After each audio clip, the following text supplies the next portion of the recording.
함께 은혜 받을 하나님의 말씀은 히브리서 11장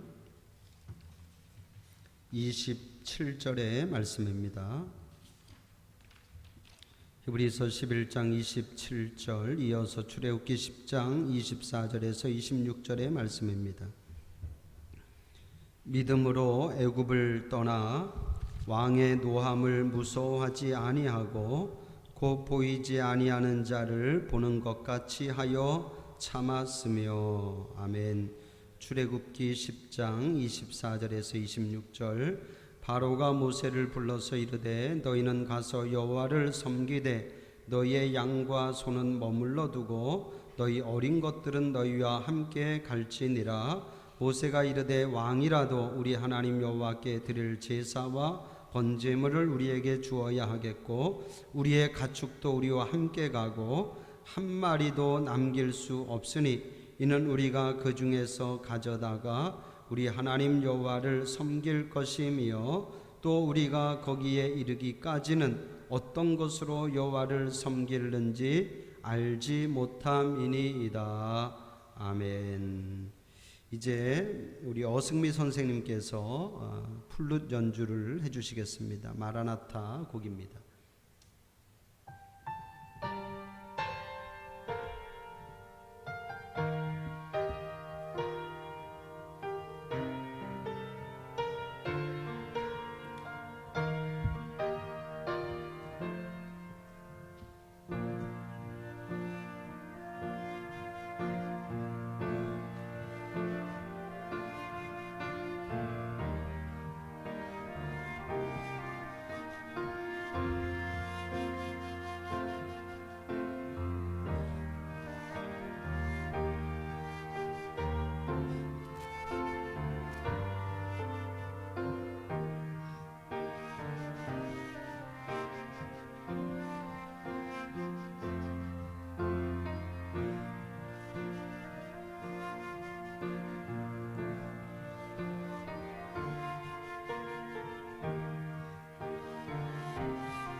플룻 소리가 참 좋습니다.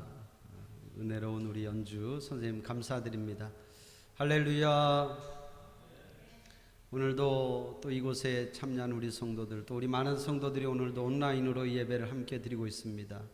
한 30여 가정 정도 예배 지금 온라인으로 또 참여하고 있는데 반갑고 감사합니다. 아마 오늘 이 온라인으로 보시는 분들은 조금 더 지난 2주간보다 조금 더 발전되었다 하는 걸 알 수 있을 것 같아요. 저희가 좀 장비도 몇 가지 더 준비를 하고 이렇게 시스템도 좀 갖추어 가고 있는 그러한 중입니다. 더 좋은 그런 영상을 여러분들에게 보여드릴 수 있도록 앞으로 그렇게 더 준비하겠습니다. 오늘도 우리가 지난주에 이어서 모세의 믿음에 대해서 함께 말씀의 은혜를 나누려고 합니다. 여러분, 모세의 삶은 크게 3등분으로, 3등분으로 그렇게 나누어 볼 수 있습니다.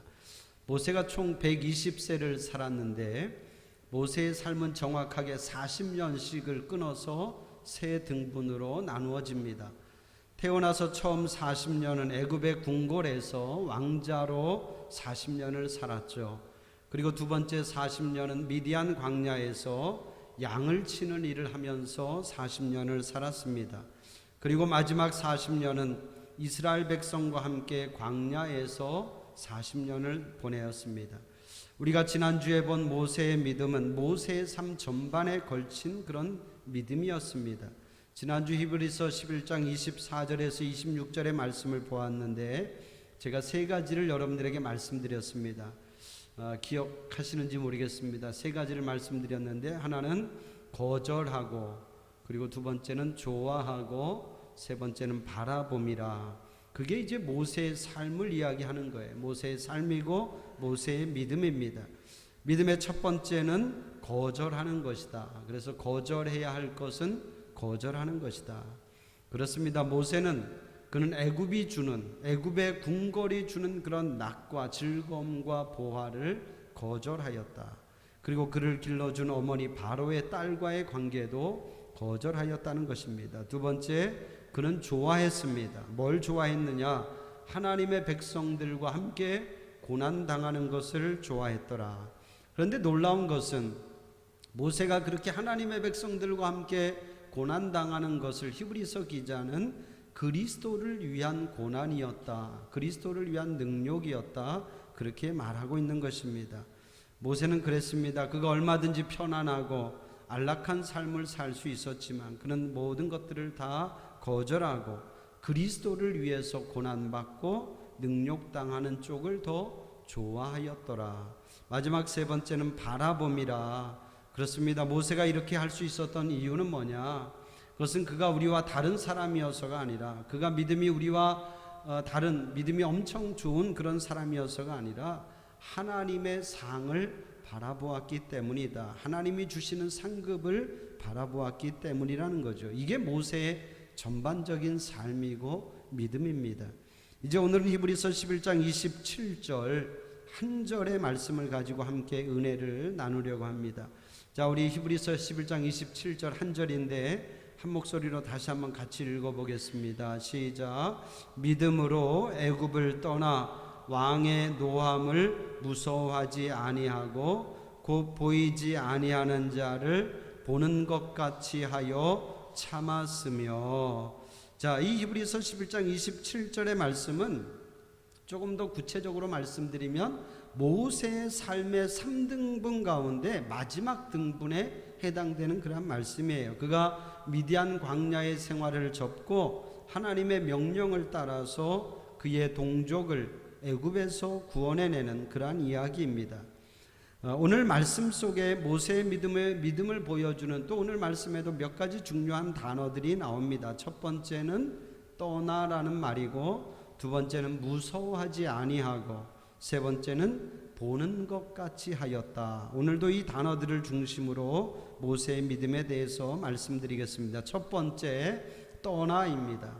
자, 27절의 말씀 그 앞부분에 보면 믿음으로 애굽을 떠나 이렇게 말씀하고 있습니다. 믿음으로 애굽을 떠나. 그렇습니다. 모세의 믿음 첫 번째는 뭐냐? 애굽을 떠났다는 거죠. 같이 한번 해봅시다. 믿음은 애굽을 떠나는 것입니다.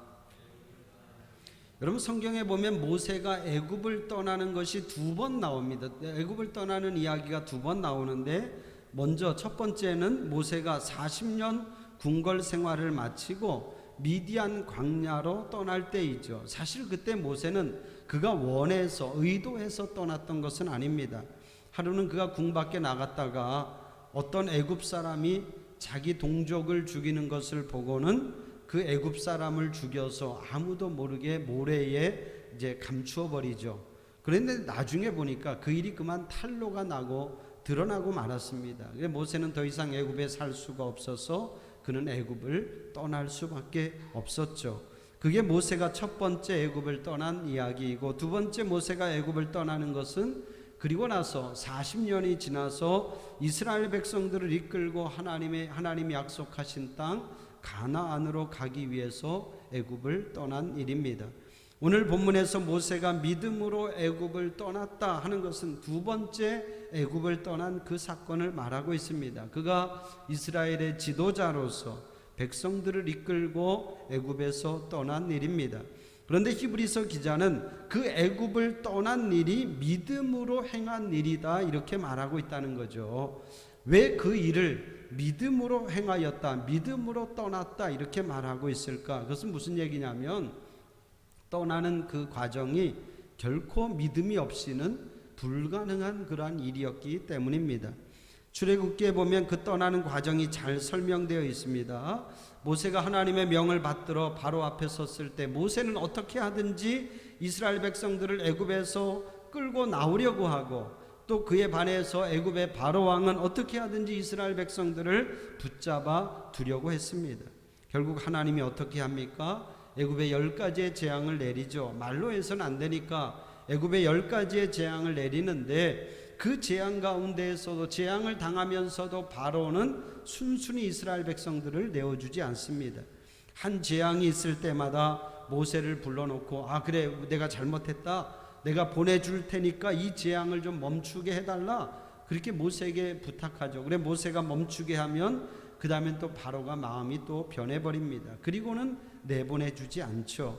그러기를 몇 번 하다가 나중에는 도저히 안 되니까 이제 바로가 뭐라고 타협을 하느냐, 그래 좋다, 가기는 가는데 애굽을 벗어나지 말고, 애굽을 완전히 벗어나지 말고 우리나라 가운데 이 땅 가운데서 너희가 하나님께 제사를 드려라, 그렇게 이야기를 합니다. 그 말에 모세는 단호하게 거절하죠. 아닙니다, 우리는 그렇게 못합니다. 우리는 여기를 떠나서 광야로 들어가서 거기서 예배를 드려야 합니다. 그러니까 바로가 한 걸음 더 양보해서 그럼 좋다, 가기는 가는데 그럼 너무 멀리 가지 마, 너무 멀리 가지 말아라, 그렇게 이야기하죠. 그것도 모세가 거절합니다. 그러니까 바로가 뭐라고 얘기하냐면 그러면 어린 아이들은 이곳에 두고 남자 장정들만 가라, 그렇게 이야기합니다. 그것도 모세는 안 된다고 하죠. 그러니까 바로가 뭐라고 얘기하느냐, 그래 그럼 사람은 다 데리고 가는데 소나 양 같은 가축은 두고 가라, 이렇게 말합니다. 그에 대해서도 모세는 단호하게 거절합니다. 오히려 바로에게 재물을 요구하죠. 출애굽기 10장 25절 이하에 보면, 출애굽기 10장 25절에 보면 왕이라도 우리 하나님 여호와께 드릴 제사와 번제물을 우리에게 주어야 하겠고, 우리의 가축도 우리와 함께 가고 한 마리도 남길 수 없습니다. 아주 강경하게 그렇게 말합니다. 결국 바로는 마지막 10번째 재앙 앞에 그가 항복하고 모세의 말대로 이제 이스라엘 백성들과 모든 가축들을 내보내 주게 되죠. 이렇듯 모세가 이스라엘 백성들을 이끌고 애굽에서 나오는 그 과정이 쉽지가 않았다는 거예요. 믿음이 필요했다는 것입니다. 믿음이 없었더라면 모세도 적당히 타협하고 아마 적당히 그냥 타협하고 말았을 것입니다. 모세가 이스라엘 백성들을 이끌고 애굽에서 나온 것은 뭐다? 전적으로 믿음으로 떠난 것이다. 그렇게 히브리서 기자는 말하고 있는 것입니다. 그렇습니다, 여러분. 믿음은 애굽을 떠나는 것이다. 애굽과 완전히 단절하는 것이다. 여러분, 모세와 이스라엘 백성들에게 있어서 애굽은 뭡니까? 애굽이 의미하는 건 뭡니까? 그건 지난주에도 말씀드린 것처럼 애굽이라고 하는 것은 세상이 주는 어떤 편안함, 세상이 주는 어떤 즐거움을 이야기하는 거죠. 모세에게 있어 애굽은 즐거움이요 보화였습니다. 이스라엘 백성들도 마찬가지예요. 물론 이스라엘 백성들이 나중에 애굽에서 그가 이제 점점 더 이스라엘 백성들의 수가 많아지니까 바로 왕이 이스라엘 백성들을 핍박하고 괴롭혔지만 초창기 애굽에서의 이스라엘 백성들의 생활은 그 자체가 풍요로움이었고 안락함이었습니다. 모세와 이스라엘 백성들에 있어서 애굽은 그런 곳이라는 거예요.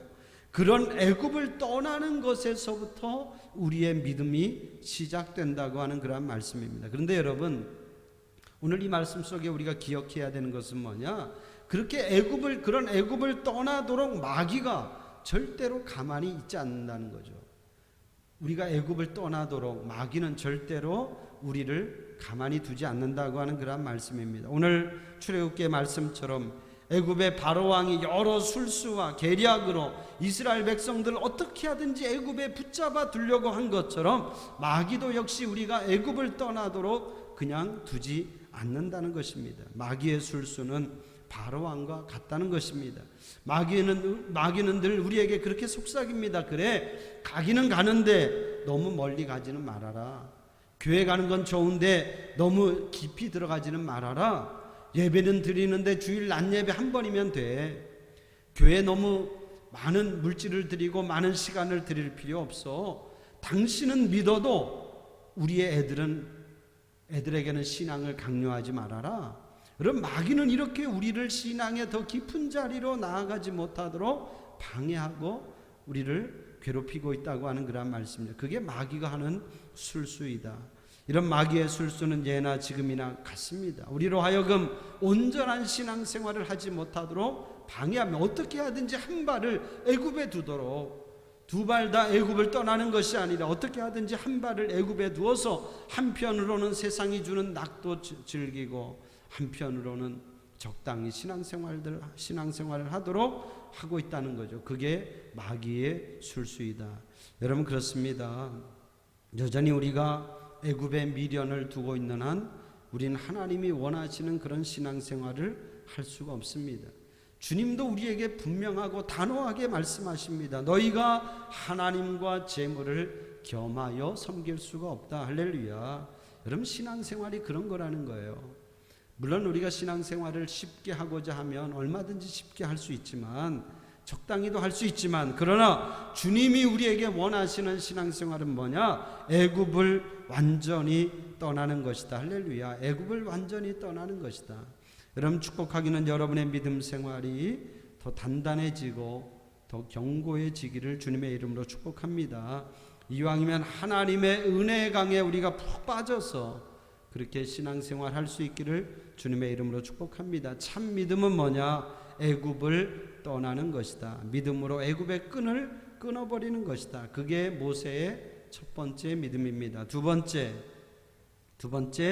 무서워하지 아니하고, 오늘 여기 27절 그 다음 부분에 보면 믿음으로 애굽을 떠나 왕의 노함을 무서워하지 아니하고, 우리 같이 한번 해봅시다. 믿음은 사람을 무서워하지 않는 것입니다. 할렐루야. 믿음은 사람을 무서워하지 않는 것이다. 여러분, 아까도 말씀드렸지만 모세가 이스라엘 백성들을 이끌고 애굽에서 떠나겠다고 할 때에 바로 왕은 가만히 있지 않았어요. 더 나아가 분노하였죠. 그런데 모세는 그 바로 왕의 분노를, 왕의 노함을 두려워하지 않았다. 무서워하지 않았다는 것입니다. 여러분, 모세는 원래 겁이 많은 사람입니다. 그가 처음 애굽을 떠날 때도 무서워서 떠난 거예요. 바로가 무서워서. 바로 왕에게 탈로가 나면, 바로 왕에게 내가 애굽 사람을 죽인 일이 들어가게 되면 그가 생명을 잃을까 봐 바로가 무서워서 떠난 거죠. 그 이후에 그가 미디안 광야에서 연단을 받으면서 단련되긴 했지만, 그래도 역시 모세에게 바로라고 하는 존재는 무서운 존재입니다. 하나님이 모세를 불러서 너는 애굽으로 가서 내 동족을 거기서 구출하라 이렇게 말씀하실 때에도 그는 두려운 마음에, 무서운 마음에 나는 그 일을 할 수 없습니다. 그렇게 하였죠. 그러나 그런 모세에게 하나님은 여러 가지 표적을 보여주면서 내가 너와 함께하고 있다고 하는 그런 확신을 갖게 해주었습니다. 그러면서 모세는 담대해질 수 있었습니다. 그 모두가 두려워하는 바로 왕도 더 이상 모세에게는 무서운 존재가 되지 않았다는 거죠. 여러분 그렇습니다. 믿음은 뭐냐? 사람을 무서워하지 않는 것이다. 믿음은 그 어떤 상황이나 어떤 환경을 두려워하지 않는 것이다. 여러분 우리가 보진 않았지만 히브리서에 보면 모세의 부모의 믿음도 한 절 소개하고 있거든요. 모세의 부모의 믿음도 한 절 소개하고 있는데 히브리서 11장 23절에 보면 여러분 한번 눈으로 보십시오. 11장 23절에 보면 모세의 부모의 믿음을 말할 때에 뭐라고 소개하고 있느냐면 믿음으로 모세가 낳았을 때에 그 부모가 아름다운 아이임을 보고 석 달 동안 숨겨 왕의 명령을 무서워하지 아니하였으며 이렇게 말하고 있어요. 그러니까 모세의 부모도 왕의 명령을 무서워하지 아니하였다. 여러분 당시에 왕의 명령이 뭡니까? 바로 왕의 명령이 히브리 족속이 점점 더 번성하니까 바로 왕이 뭐라고 얘기했습니까? 히브리 족속의 여인이 아이를 낳을 때에 그 아이가 아들이면은 다 죽이도록 그렇게 명하였죠. 그 명령은 바로의 명령은 그 누구도 거역할 수 없는 무서운 명령이었습니다. 그런데 모세의 부모는 그 왕의 명령을 무서워하지 않고 태어난 자신의 아이 모세를 석 달 동안을 숨겨 주었더라. 믿음으로 그렇게 하였더라. 그렇게 말씀하고 있습니다. 모세의 부모에게도 이런 믿음의 담대함이 있었다는 거죠. 어쩜 모세도 그런 부모로부터 믿음의 담대함을 물려받았는지도 모르겠습니다. 그렇습니다. 믿음은 사람을 무서워하지 않는 것이다. 사람의 말을 두려워하지 않는 것이다. 사람의 말에 따라서 내 믿음이 우왕좌왕하지 않는 것이다. 그게 믿음의 사람입니다. 여러분 저와 여러분에게 이런 믿음의 담력이 있어야 될 줄로 믿습니다. 할렐루야. 믿음의 담대함이 있어야 되는데 제가 오늘은 좀 다른 이야기를 좀 한번 하고 싶습니다. 다른 말씀을 좀 드리고 싶은데 근데 오늘날 우리 기독교가 오늘 이 시대가 이 믿음의 담력이라고 하는 것을 너무 오해하고 있는 것 아닌가, 너무 남용하고 있는 것이 아닌가 하는 그런 저는 안타까운 생각을 해봅니다. 무슨 얘기냐면 한번 잘 들어보십시오. 어쩜 오늘 우리 개신교회가 지금 이 사회로부터 엄청난 지탄을 받고 있습니다. 엄청난 그런 지탄을 받고 있는 것이 이런 어떤 믿음의 오해에서 나온 그런 행동이 아닌가 하는 생각이 드는 거죠. 사람들을 전혀 배려하지 않고 막무가내로 밀어붙입니다. 큰 소리 내고 아나무인격으로 행동합니다. 그것이 그리고 마치 믿음의 어떤 담력이 있는 것처럼, 믿음이 엄청 좋은 것처럼 그렇게 비춰지고 있다는 거죠. 지난 6월 초에 한 여론조사 기관에서 종교인에 대한 대국민 인식 조사를 실시하고 발표한 적이 있습니다. 여기 지금 화면에도 있는데 종교인에 대한 대국민 인식 조사, 그러니까 우리 국민들이 종교인을 어떻게 인식하고 있는가를 조사하고 발표한 건데 여기 보면 불교 신자에 대한 이미지는 40.9%가 온화함, 32%가 절제, 27.6%가 따뜻함입니다.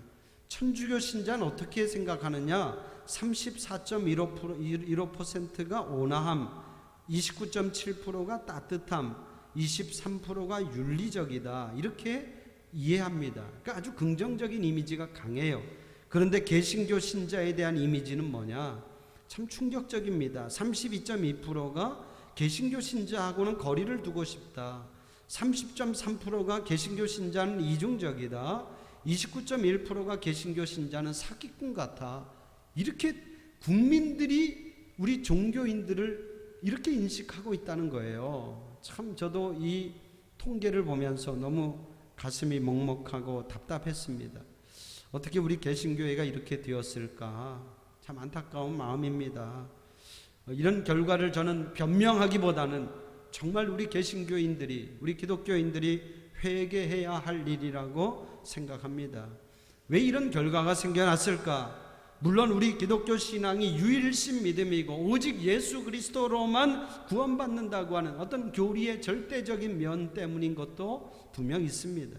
근데 여러분, 교리가 절대적이라고 해서, 교리가 다른 부분들을 허용하지 않는다고 해서 우리가 함부로 하고 또 다른 사람들을 무시하고 우리와 생각이 다르다고 큰 소리 내고 그렇게 해서는 안 된다고 하는 그런 말씀이죠. 하나님이 우리에게 말씀하시는 그 계명의 핵심은 하나님 사랑과 이웃 사랑인 줄로 믿습니다. 할렐루야. 이웃을 사랑하고 이웃을 긍휼히 여기고 또 사랑하고 배려해야 되는 그러한 것이 우리 기독교의 하나님이 주시는 계명이라는 거죠. 오늘 그런 면을 우리 개신교도들에게서 찾아볼 수가 없다는 거죠.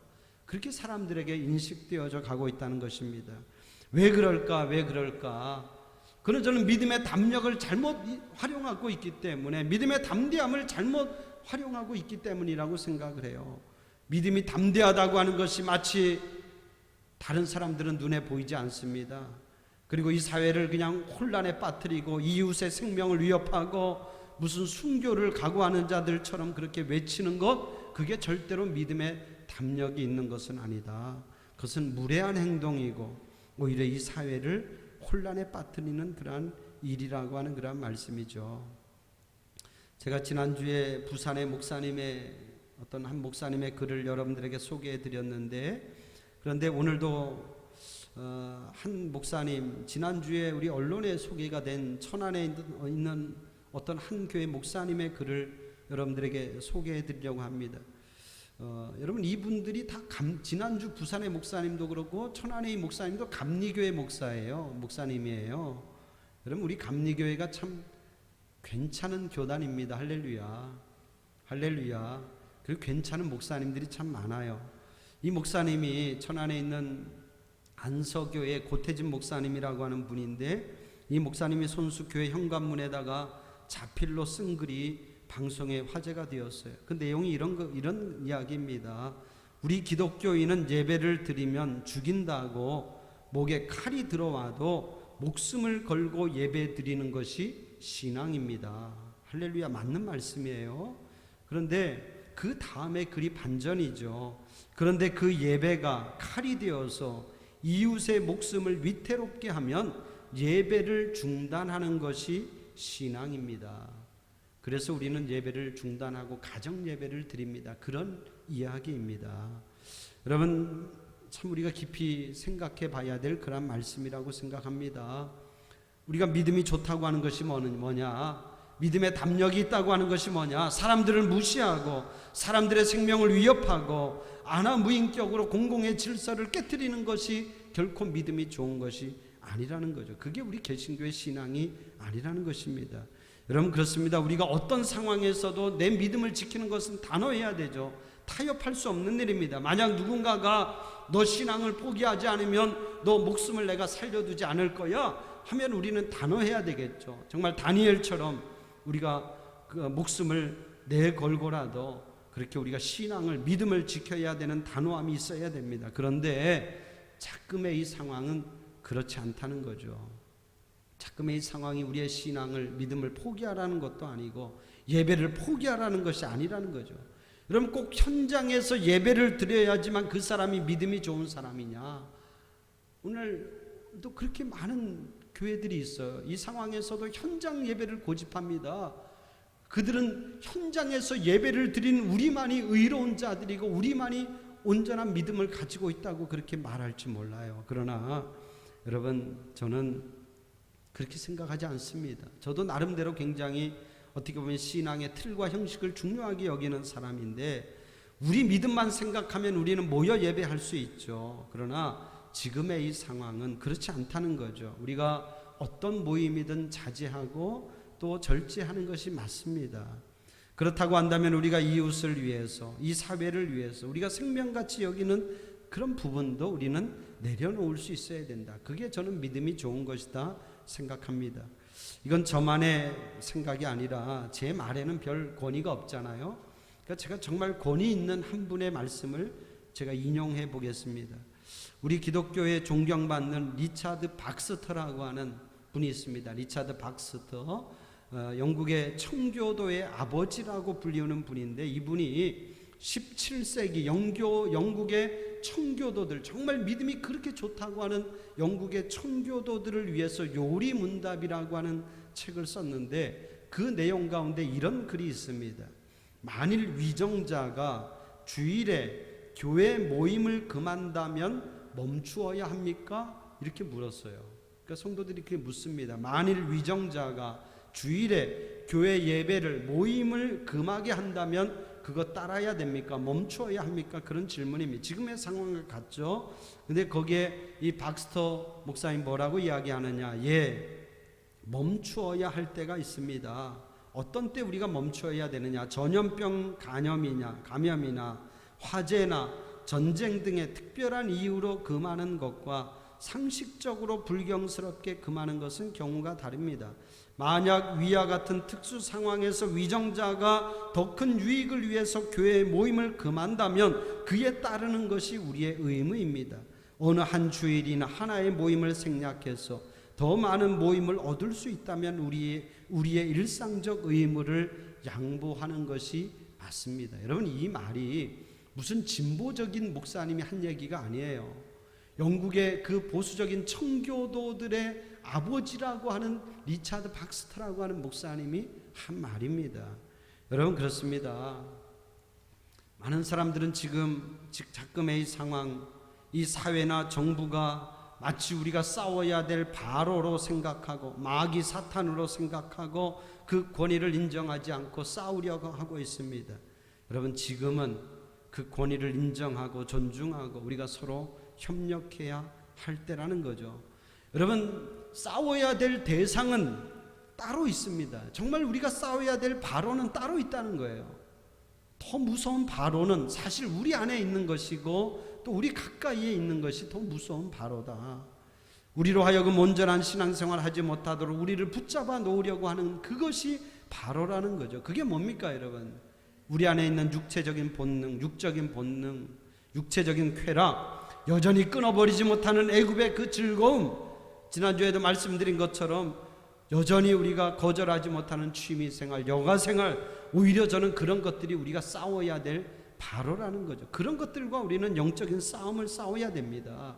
예를 들면 이런 거죠. 이런 부분은 우리가 단호해야 되는 것은 뭐냐? 예를 들어 우리 가족이 내가 믿음 생활하는 걸 반대한다, 신앙생활을 못하게 한다, 그러면 그걸 우리가 단호해야 되죠. 내가 정말 남편이냐 아니면 자식이나 아니면 하나님이냐, 이런 부분에서 우리가 단호해야 됩니다. 사람을 무서워하지 말고 하나님 편에 서야 되죠. 정말 그런 부분에 있어서는 우리가 목숨을 걸고라도 영적 싸움을 싸워야 됩니다. 저는 우리가 싸워야 될 것이 바로 그런 부분이라고 생각을 해요. 그런데 그런 영적 싸움은 우리가 싸우지 않고 아무 말도 하지 못하고 아무 액션도 취하지 못합니다. 그리고는 싸우지 말아야 될 대상과 우리가 싸우고 있다는 거죠. 여러분, 믿음은 뭐냐? 사람을 무서워하지 않는 것이다. 사람을 무서워하지 않는 것이 믿음인데, 그런데 그런 믿음의 담력을 우리가 잘못 활용해서는 안 된다고 하는 그런 말씀이죠. 그래서 사람들의 생명을 위협하고 해치고 이 공공의 질서를 깨뜨리는 그런 일에 우리 기독교인들이 믿음의 담력을 사용해서는 안 된다고 하는 그런 말씀입니다. 여러분, 그렇습니다. 우리가 몇 주째 지금 모여드리는 예배를 하고 있지 못하지만 저는 그렇습니다. 이 상황도 우리의 믿음을 꺾을 수 없다고 생각합니다. 이 코로나가 아무리 심각하고 무서운 전염병이라 할지라도 이것이 우리의 믿음을 무너뜨리지 못한다. 여러분, 이 믿음으로 승리할 수 있기를 주님의 이름으로 축복합니다. 마지막 세 번째 모세의 믿음 27절에 보면 그가 보이지 아니하는 자를 보는 것 같이 하여 참았다, 이렇게 말합니다. 보이지 않는 것을 보는 것 같이 하여, 보이지 아니하는 자 누구입니까? 하나님을 보는 것 같이 하였다. 역시 결론은 같습니다. 모세가 그 편안하고 안락한 애굽의 궁궐 생활을 거절하고 하나님의 백성들과 함께 고난받고 능력받는 삶을 선택할 수 있었던 것은 뭐다? 하나님의 상주심을 바라보았기 때문인데, 오늘도 역시 마찬가지예요. 모세가 애굽을 떠날 수 있었고 왕의 노함을 무서워하지 않을 수 있었던 것은 뭐냐? 그가 무슨 특별한 사람이어서가 아니라, 대단한 능력이 있는 사람이어서가 아니라, 그는 남들이 보지 못하는 하나님을 보는 것처럼 믿었다는 거예요. 보는 것처럼 믿었다. 여러분, 보이지 아니하는 하나님을 보는 것처럼 믿는 믿음이 있기를 주님의 이름으로 축복합니다. 믿음은 뭐냐? 여러분, 하나님 보이지 않잖아요. 근데 보이지 않는다고 해서 우리가 보이지 않는 것처럼 행동해서는 안 된다는 거예요. 보이지 아니하는 하나님이지만 늘 보는 하나님처럼, 늘 보고 계신 하나님처럼 우리가 신앙생활하는 것이 온전한 믿음인 줄로 믿습니다. 여러분, 모세는 보이지 아니하는 하나님이지만, 모든 사람이 보지 못하고 있는 하나님이지만 보는 것처럼 하나님을 믿었다는 거예요.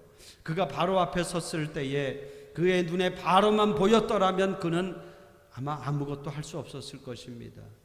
그러나 그는 바로 앞에서도 보이지 아니하는 하나님을 보는 것처럼 믿었고, 그가 홍해를 맞닥뜨렸을 때에도 사람들은 그 홍해만 보고 불평하고 두려워했지만 그는 그 홍해 앞에서도 보이지 아니하는 하나님을 보는 것처럼 그는 바라보았기 때문에 그는 담대하게 나아갈 수 있었던 거죠.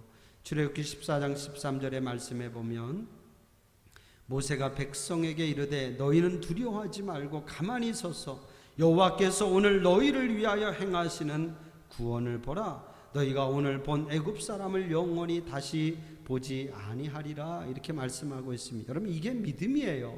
그 홍해 앞에서도 남들은 보지 못하는 그 하나님을 보는 것처럼 하나님이 우리와 함께 하시고 하나님이 우리를 위해서 행하시는 구원을 너희가 보라. 그렇게 외칠 수 있는 것, 그것이 모세의 믿음인 줄로 믿습니다. 여러분, 초대 우리 한국 교회에 유명한 부흥사 가운데 이성복 목사님이라고 하는 분이 있습니다. 아마 오랫동안 신앙생활 하신 분들은 한 번쯤은 들어보았을 거예요.